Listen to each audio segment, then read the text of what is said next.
Thank you. Welcome, everyone, to the ordinance hearing today. We have our quorum. We have Councilor Zondervan, Councilor Mallon, Councilor Siddiqui, and myself, Councilor Dennis Carlone. I'm the co-chair of the Ordinance Committee. The call of the hearing is as follows.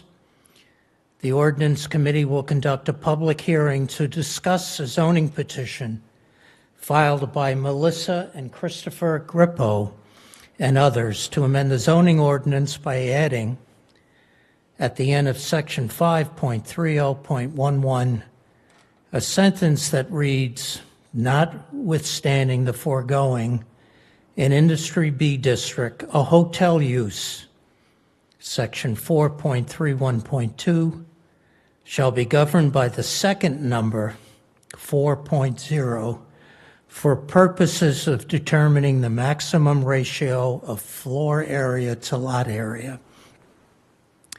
As you heard, this hearing is being audio and video recorded privately and through the city system. There is an attendee and speaker sign-up list. If you wish to give a public comment, I don't see anybody in the audience at this moment. If you don't wish to speak, please note it by saying no on the speaker sign-up sheet. If any members of the public do show up, they are more than welcome to submit written comments. The format of the meeting is as follows. Petitioners will be heard first, followed by city staff. We'll have a brief time of questioning the petitioner for clarification only. Then we'll have public comment if there is any. Then we'll come back to the council to discuss the petition and hopefully come to a conclusion. So I want to thank everyone for being here, and I hope the petition team will introduce their whole team to everyone here, and welcome, and you have the floor. Thank you, Mr. Chair. My name is Patrick Baird. I'm an attorney for the petitioner. To my right is attorney Mark Boyes-Watson. Architect Mark Boyes-Watson, not attorney. To my left is Ali Latha. They are the owners of a parcel within the Industry B District. And part of my presentation includes their locus and several renderings to show what could possibly be built, what their intent is to build a hotel.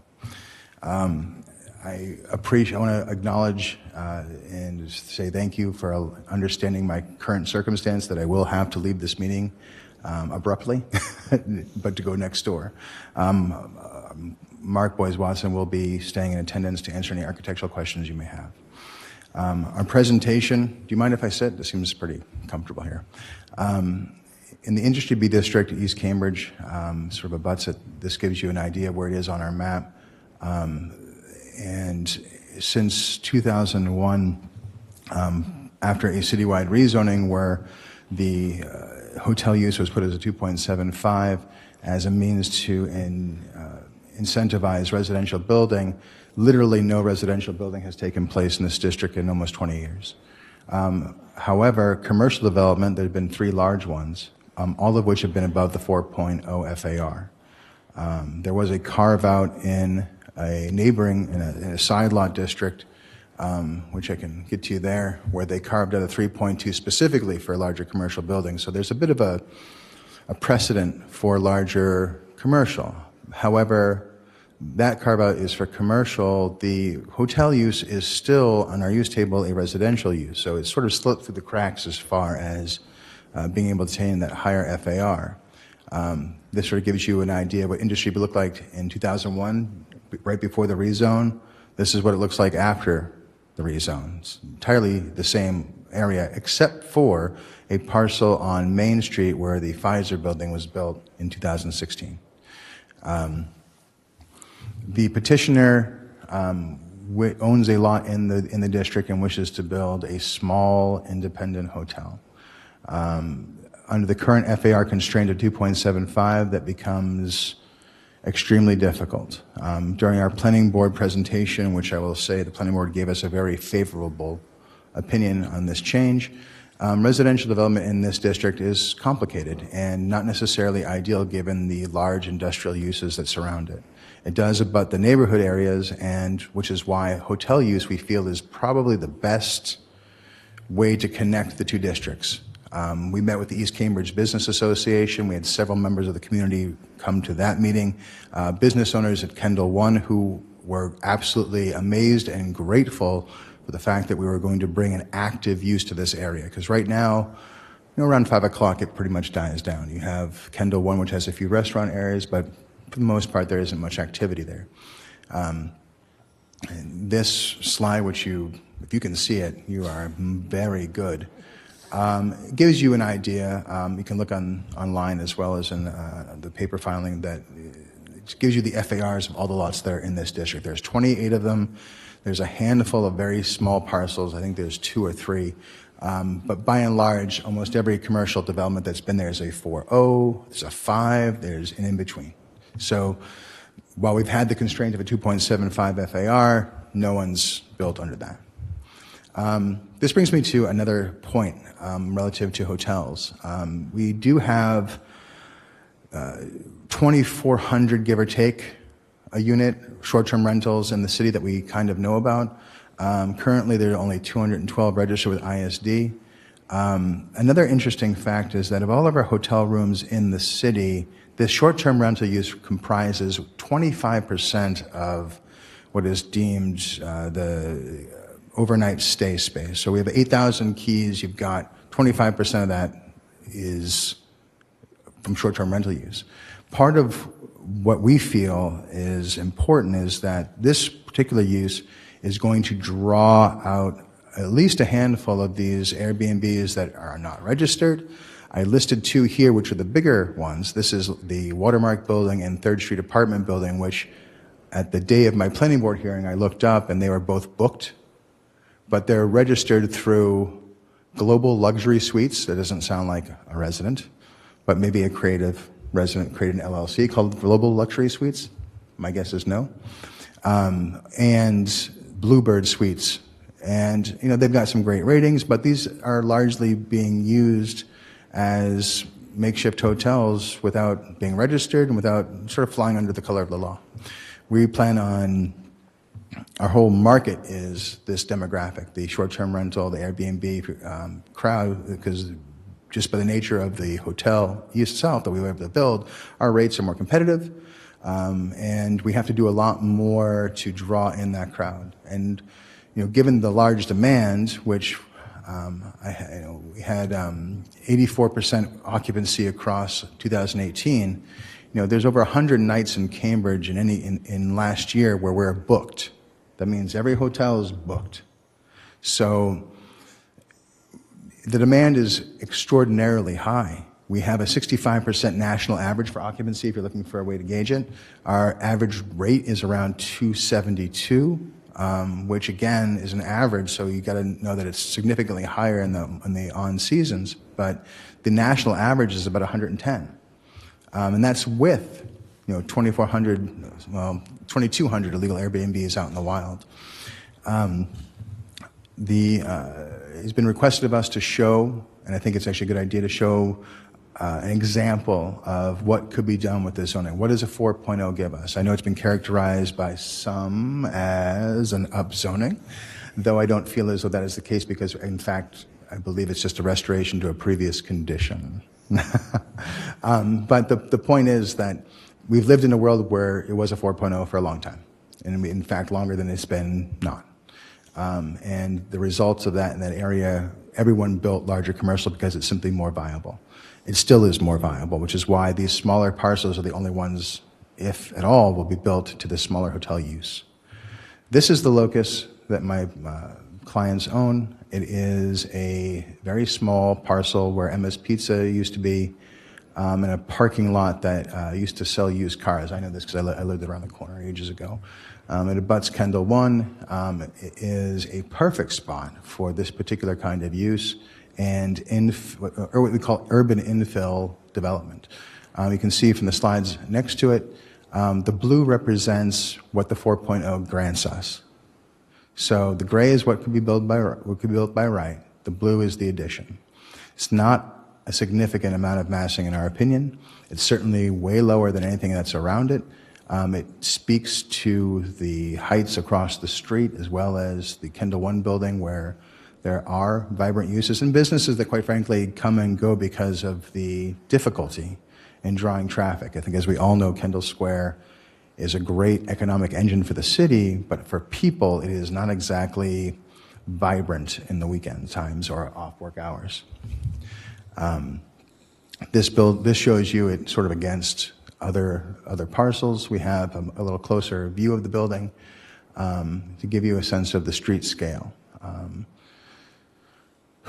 Across the street we have I believe they're called the Ace Tire Repair store. But other than that, there's not really much, and across from that is, of course, Kendall One. So this, in a way, is the only way that we feel is that you're ever going to see a residential use in the Industry B district. These hotels pay their employees more. They draw from the neighborhood as far as workforce. They're much more fleet of foot than the larger big box hotels. And speaking to the bigger box hotels, if there's an unintended consequence, which is everyone's favorite sort of, what if we pass this, what shall be done? The planning board asked this very question. It was deemed that if the unintended consequences is that maybe someone else builds a hotel in this district. Given the demand, given the type of use, if someone wanted to knock down, say, a lab to do that, which is what they'd have to do because it's all primarily lab space and general office, I don't see that as necessarily a bad result. Will someone do that given the cost? I can't think of any reason why they would. But what will happen, though, is that this lot, probably no others, will get attention that it deserves. And for other lots that are in this district that can make use of this zoning, they will get. There's a potentiality for this development, and I don't see that necessarily as a bad thing. As you all know, I am building something very similar in Central Square, and for all the same reasons, when we adjusted the Central Square zoning, we addressed the same issue, that we need to activate these spaces where that are more difficult to build the residential, but you can't, and we kind of want to discourage building a lab space. And given what we would classify as a de minimis change in the zoning, and whether or not you like the restoration to a pre-existing condition, we feel, as well as the planning board felt, that this is probably the best way to go. Thank you. Thank you. Before the city comes forward, are there any clarification questions by council members? It looks not, but I have a couple. Your base building, without replacing the previous zoning or upzoning, it adds how many square feet about? What is the total building as you're showing it now? Was it 7,000 per floor? Approximately. No, that's what it adds. It adds 7,000. 3,500 a floor. It adds roughly 2 floors. Yeah, sure. It adds roughly 2 floors, and each floor is 3,500 square feet. Okay.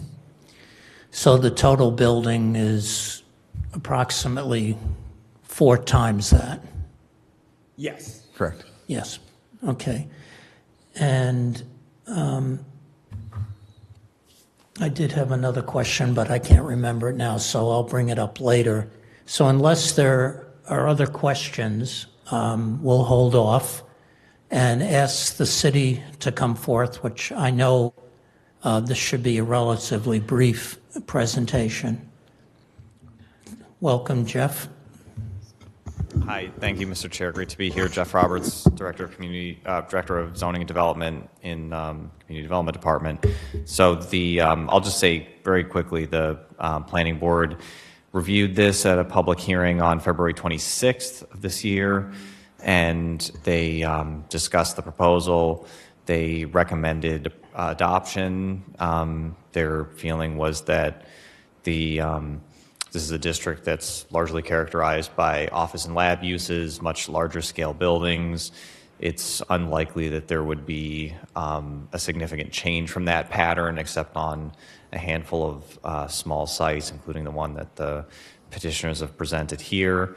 And the board felt that having a hotel use and incentivizing hotel use on those types of sites would be an appropriate thing to do for the district. So they recommended adoption. One quick question, Jeff, which was the question I couldn't think of. Residential, which was at the basis for the down zoning previously in the early 2000s, residential is what FAR in the zone? I forgot. I looked it up 2 weeks ago. It is, I'm getting an indication, it's 4.0. Is that correct? Yeah, so in this district, so this is a district that for many years had a maximum FAR of 4. Under the 2001 citywide rezoning, it was changed so that the FAR allowed for non-residential uses was changed to 2.75. For residential uses, it remains 4. That can be increased if it's an inclusionary housing project. It can be increased by 30%. Thank you very much. So assuming there are no other questions, and I don't see any hands, and only one possible person could possibly have a comment in public comment. John, why don't you come forward? Thank you, Mr. Chair. John Hawkinson. I have a couple of drafting comments. I don't have comments on the substance, but I do think that drafting comments are important so that our zoning ordinance is clear and easy to read. It's amazing how much you can get out of a single sentence. There's a reference to section 4.31.2 of the zoning ordinance that does not exist. It is intended to refer to 4.31I2, which is the portion of the table of uses referring to hotels. So I hope that the council will amend that so it's clear. More substantively, though, this section is at the beginning of the table of uses section of the ordinance, and it refers to the table, which follows 11 pages later in section 5.34. That table, which contains the two numbers that are discussed, has a footnote with an exception to those numbers. It seems to me that it's a bad idea to put one exception in a footnote of the table and have another exception 11 pages earlier. The exceptions should be together, however they are handled. And so therefore, the change is better to be consistent with the way the zoning ordinance is already written, and that is to revise footnote E of the table, that's table 5.34, table 5-4 in section 5.34. And revise footnote E to include the language regarding hotels, rather than putting it 11 pages earlier before the table in a way that's different from how we handle all other exceptions. So I hope that the council will revise the ordinance in accord with my comments so that it is clear and easy to read and easy to understand. Thank you. Thank you, John. We will count on our zoning expert to incorporate and our legal department to incorporate any change that they feel necessary. But thank you for raising that. So, council, I will close public comment. Well, I guess legally we have to keep it open for another 7 minutes in case somebody walks in. So we'll temporarily leave public comment and open the floor for discussion. I have strong positive comments, but yes, Councilor Zondervan is first. Mr. Chair, with all due respect to Councilor Zondervan, I just got my call. Please. Thank you. Thank you for squeezing it in, and I realize this was scheduled before this crisis. Oh, take your coat. You need this? Take your coat and see if Mark took your wallet. Other way around. He's the attorney. Councilor Zondervan. Thank you, Mr. Chair.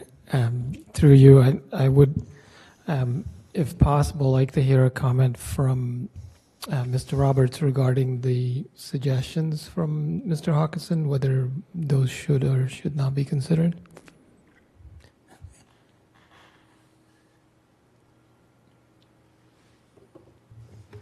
Through you, Mr. Chair. Yes, I think that probably and perhaps is my oversight, not looking at where this was directed to go within the zoning ordinance. It is true that the hotel use is listed in 4.31 listing I2 rather than 4.31.2. And generally speaking, when there's an exception to the dimensional standards, they mostly are listed in the footnotes of that table. So in this case, for industrial districts, it will be table 5-4, and that would, I maybe was assuming just from reviewing the language that is where it was directed to go, but it looks like it's not, and I would also, I would recommend that that's where that language should go. Great, thank you. Thank you, Councillor. Please continue. Thank you, Mr. Chair. So I would like to move that we make those amendments, and then we can trust our staff to do the actual amending. So I don't really have a lot of zoning specific questions other than that. As you may know, this is my neighborhood. In fact, you can see my house on on the slides.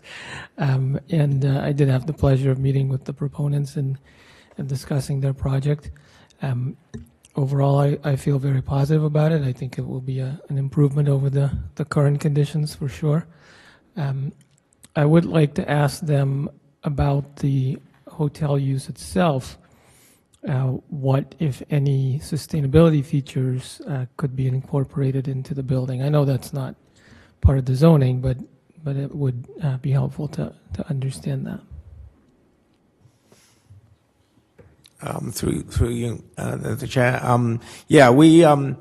We are sort of in the shadow of the building behind us, so we have limited ability to generate any power on the site. So I think that we will be building as energy efficient a building as we possibly can. You know, really good wall and roof systems, and HVAC systems, because it's only a 6,000 square foot lot. It's very limited in what we can achieve. We face kind of north east, so we don't have a lot of problems with solar control. So we'll probably do things with the envelope that we can and get the building as to perform as well as we possibly can. Great, thank you. And then my final question has to do with jobs, and I know that we discussed this previously, but again, I'd love to hear your thoughts on both guaranteeing a living wage for employees and making jobs available to folks who live nearby. Do you want to take that? You just press.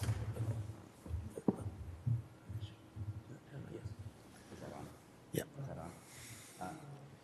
No, use this. Use this. I'll just use this one. So it's still kind of early days in terms of learning about what the and it seems to be a sort of something that's in motion. But as I understand it, I can't imagine that anyone in the hotel would get less than a living wage if you're thinking about $15 an hour. I think it's early to commit to that, and Patrick would shoot me if I said anything more. But it would be absolutely our intention to meet or exceed that, and I think in our meeting we discussed some certain processes that could be put in place to try to maximize the capture of people that are local. As far as what the details of that needs more work, but it's very much our desire and intention to do that. Great, thank you. And as you probably know, your development would be very close to Washington Elms and Newtown Court developments, and there's a lot of people there who might appreciate a job in your hotel. So I think that would be great. And as I said, Mr. Chair, I'm in favor of this zoning. I might add that given the location, parking is really tough, as you know, and expensive. So seeking people in the neighborhood who could walk there is to your benefit as well. It's either that or mass transit. Councillor Siddiqui, please. Thank you, Mr. Chair. Through you, we were just talking about this yesterday. Actually, there's been a lot of conversation about potential hospitality program. We're talking about incentivizing hotels in general, and so we have Just Start, who has thought about a hospitality program. They do a lot of IT. They have an IT program. They're a great jobs program, and so I think we should be thinking about that and seeing if how our Cambridge can incentivize that and help with that. So that's just a comment. And the question would be, what is the build out? How many years? Is it 9 months? Just for some information. So depending on completing this process, we'll go through a planning and review process, and if all goes well, we would be constructing in the spring of next year, and it would be 18 months of construction. Okay, thank you. I might add that this is a tight site, and that prolongs construction cycle. I do want to say that this is a hole, presently a hole in the urban block.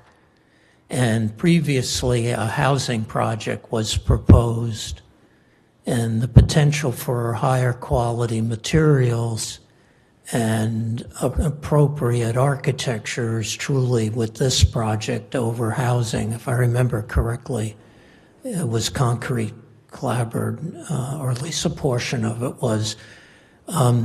Could you tell us, Mr. Boyce-Watson, what your thoughts are on materials? And before you answer, I want you to know that different than the planning board, we need to know this because we don't review it. And my sense is, looking at the massing, I have a good sense of what you're doing, but perhaps your early thoughts on what you're considering. And you have brick on both sides of you, a massive building compared to what you're proposing. That's why your rezoning, upzoning is very reasonable. So your thoughts on that?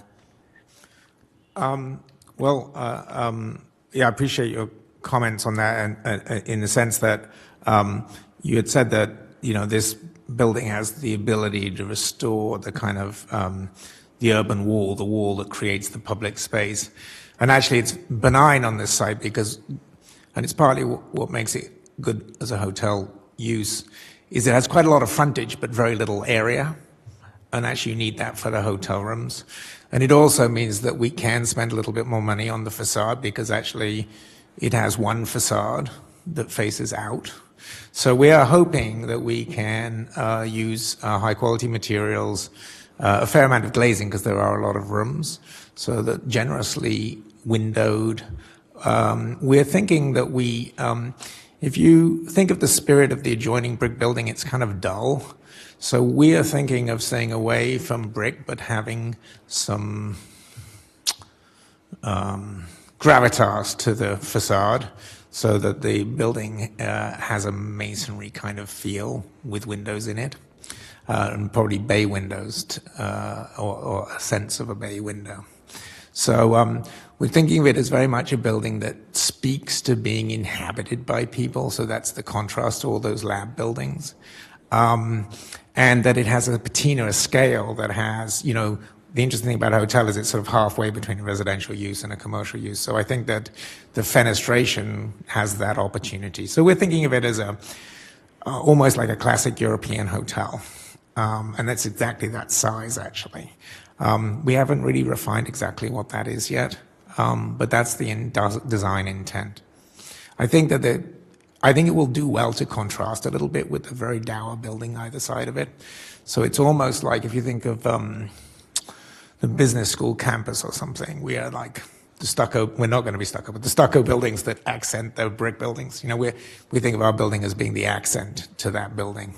Because actually, it is interesting because what we like about our building is it can speak to 1 Kendall across the street. And we like 1 Kendall better than all the other buildings around. So we want to be talking, architecturally speaking, talking to that building. So that's our intention. I don't know if that's specific enough for you. Oh yes. Obviously, the building that you're abutting is all blank walls because of firewalls and parking in places, so this would be an embellishment. Are there any other comments? So otherwise, we will proceed. One last question before we proceed, and I think you have a sense of how we're going to proceed. Given the size of your building, is this subject to design review or not through the city? We will, notwithstanding whether it is or not, I'm pretty sure this project will go to the planning board. To the planning board? Yep. I'm not sure exactly which level of review, but once we're there, we'll be doing all of the planning board things. And you'll have a public meeting so the neighborhood knows what's coming? Yes, yes. I can't imagine it not being Right. well received.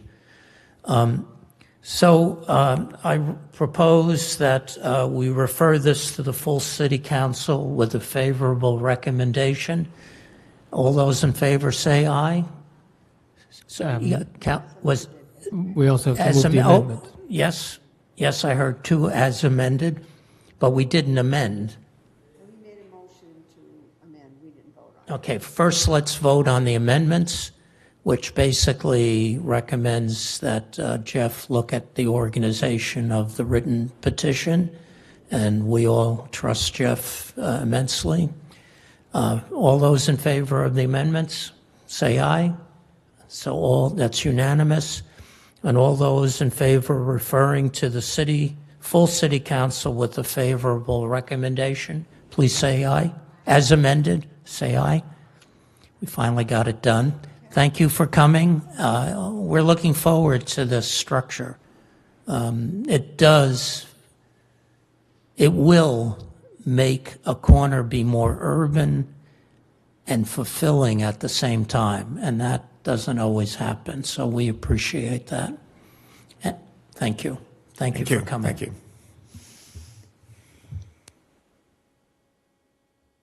For what it's worth, that was probably the fastest ordinance hearing we've had, other than someone not showing up. The clerk just said it in a very long time.